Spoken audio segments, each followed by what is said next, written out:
Hi everyone, and welcome back to the channel. And today we're going to talk about how you can make your first aid kit a little bit more dog friendly.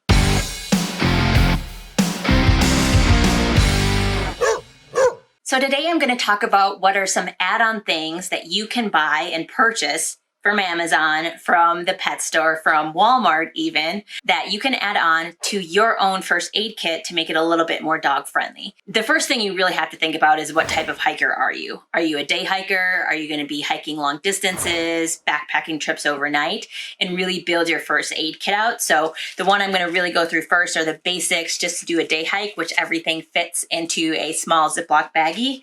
And then the next one, as you're building out the number of days you're going to be out on trail for backpacking, what can really fit into a quart-sized bag that's very lightweight and very cheap to add on to your own first aid kit. Now, some of the other things you have to think about if you are backpacking is just the type of terrain. It makes sense, but if you are hiking on a lot of elevation with loose talus and rocks, you might have different types of injuries than if you're going to go out hiking in the desert. So I'm just going to go through a few things that I do when I add on, just depending on where I'm going to be hiking and how long I'm going to be hiking for. The other thing you want to think about too is how long you're going to be out on trail and how long would it take you to get to the nearest town or to get help. My general rule of thumb is just like with any emergency survival is about 72 hours. So when I pack medicine, when I'm trying to figure out how long it would take for me to get out, and for Remy, I'll say it's eating a bone, but for Remy to actually walk out with me because I wouldn't be able to carry him, how long is that going to be to get to town? So a few things that I'm going to go through today. I'm going to start with the most popular ultralight first aid kit, which is really easy to buy off the internet, and that is Adventure Medical Kit. It's the ultralight kit that's in a waterproof bag. It actually comes with a bag in a bag. This has all your basic needs, and I'll kind of walk through what I would take from here and put into a dog first aid kit. Okay, so what I have here on this side of the table are contents from the Adventure Medical Kit Ultralight Watertight Medical Kit 0.5. This is basically a kit you can get off of Amazon or from any sporting goods store, and is very popular amongst backpackers and hikers because it comes with the basics that you see here and is good for what you need out on trail. So it has moleskin, tape, gauze, bandages, ibuprofen, acetaminophen, sting relief, bigger gauze pads, antiseptics, antibiotic ointment, tweezers, safety pins, and skin tack. What I like to add, especially when I'm backpacking, are something like anti-diarrheal pills, because that's something that happens when you're out on trail and you might not be able to make it to town. And then I also put into a smaller container the Green Goo First Aid. And I actually usually keep this with my toiletries because I use it almost every night just on dry hands and skin, but something I put into a smaller container, as well as because I have sensitive and highly allergic skin, I squeeze a little bit of hydrocortisone cream into a smaller container as well. So those are two add-ons I put into this first aid kit. Now, what you can take from here and put into your dog's first aid kit, we're going to be one of the gauze pads, one of the triple antibiotic ointments, one of the antiseptic towelettes, and then just one package of the diphenhydramine, which is otherwise known as Benadryl. So those are three things, or actually four. So those are four things I take out and put into the dog's backpack because those are things I want really early access to should Remy get hurt out on trail. So I just take part of that and put it in a separate first aid kit. Now we'll move on to the doggy first aid kit part. So first, talking about the day hike first aid kit. So all you'll need is a snack size Ziploc baggie. And then we have our 3x3 gauze pad, our antiseptic towelette, our triple antibiotic ointment, and our generic Benadryl.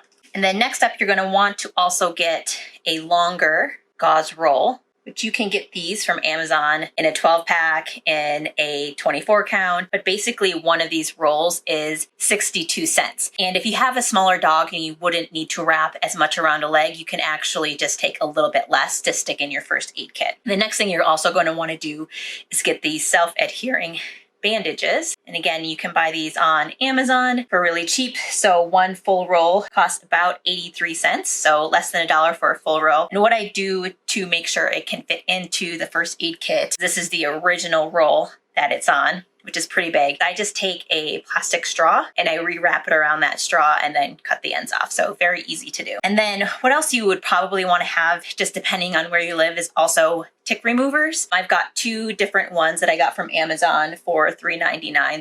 So one has a smaller remover area, and I just keep these with them, making sure I check for ticks after the hike before Remy gets into the car and make sure he's not tick infested. The other thing that I like to add in his day pack is actually styptic powder. So I put it into this really tiny container, and it's about a ½ ounce in this container.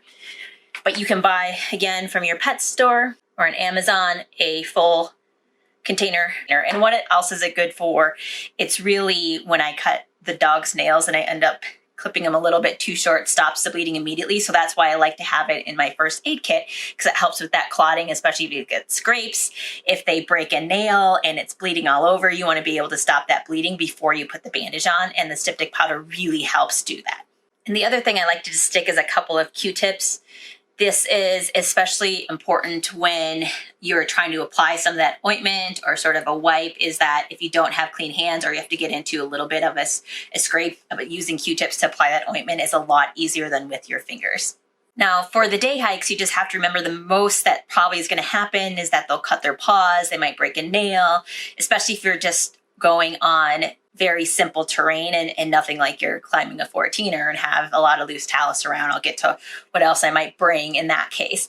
But really, that's kind of it. Same thing with humans, right? You're going to get scrapes, you're going to get bumps. You're not going to have a lot that's going to be in there. The number one thing I would say, especially as a dog owner, is to get this adhesive bandage. This is just good to have at your house anytime, especially if your dog has an injury or you're trying to keep some gauze on. This is the stuff that you wrap around the leg so it doesn't slip around, and you can actually keep the bandage on their foot. And I've used it plenty of times just to help in terms of they clip a nail too short, or if they've got a scrape on a paw, or their pad is starting to crack a little bit, just to be able to put some gauze and some healing ointment on there and then be able to wrap their paw up. And if I'm going on a longer backpacking trip, anywhere from 3 to 5 days, what I also like to add in is a dosage of the hydrogen peroxide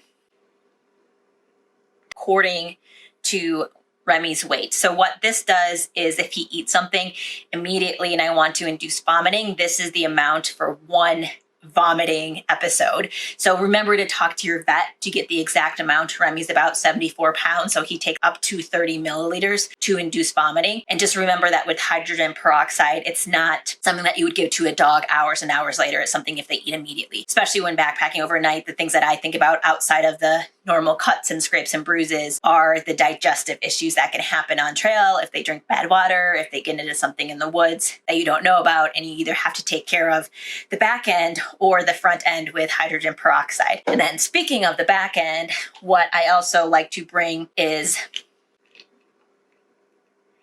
Endozorb, and this helps with diarrhea. So it's just a tablet, which is why I keep it more in a hard container versus a Ziploc baggie. And what I tend to keep on hand is, again, 3 days worth of tablets in case Remy has diarrhea on trail and I need to get to a vet and I can't do it right away 3 days from now. When you do pack some sort of anti-diarrheal, something with upset stomach, make sure you, again, talk to your vet and see what the right dosage is. So what I have in here is enough to last 3 days. And then I have backup for when I need to refill later. But you can definitely call your vet, tell them you need Endozorb for your emergency kit or for your first aid kit, because you do a lot of hiking or backpacking, and they will definitely be able to write you a prescription for it. And the Endozorb per 1.5 gram tablet, so these tablets is 1.5 grams, is about 12 cents. So it's fairly cheap to have on hand and will save you a lot of headache on trail if your dog does end up getting diarrhea. And the last thing that is new for me, but because I'm going to be hiking more on rough terrain, on loose talus, and be gone for longer without having close access to a vet, is a SAM splint. So for Remy, because he's a little bit taller and he's a big dog, I have the 9-inch splint. This will cost you $6 to $7 and can be bought on Amazon, and it weighs like 0.3 ounces. So really it's nothing to add. But because I can't carry Remy out, so if you're a small dog owner, probably don't have this problem if your dog somehow hurts their leg. But because I don't have the ability to carry Remy out, I need to be able to have him walk out. And so having this on hand is really just more of a reassurance if he does end up having something wrong with his leg and he needs a little bit of support from a splint out on trail. So we're gonna go ahead and pack up the day pack first, and then I'll show you how I pack it up for a backpacking trip.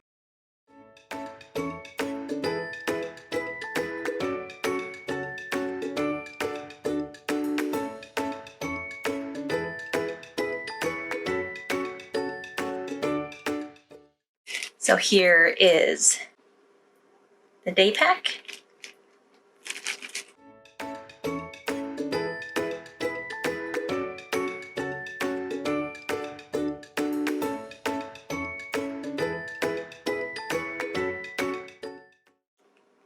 Here is everything for the backpacking trip.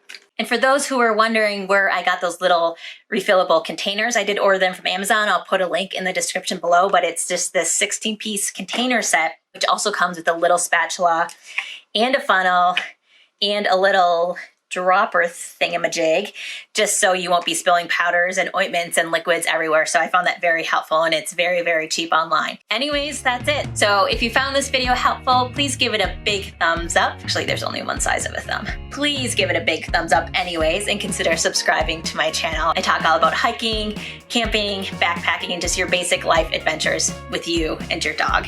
Thanks for watching.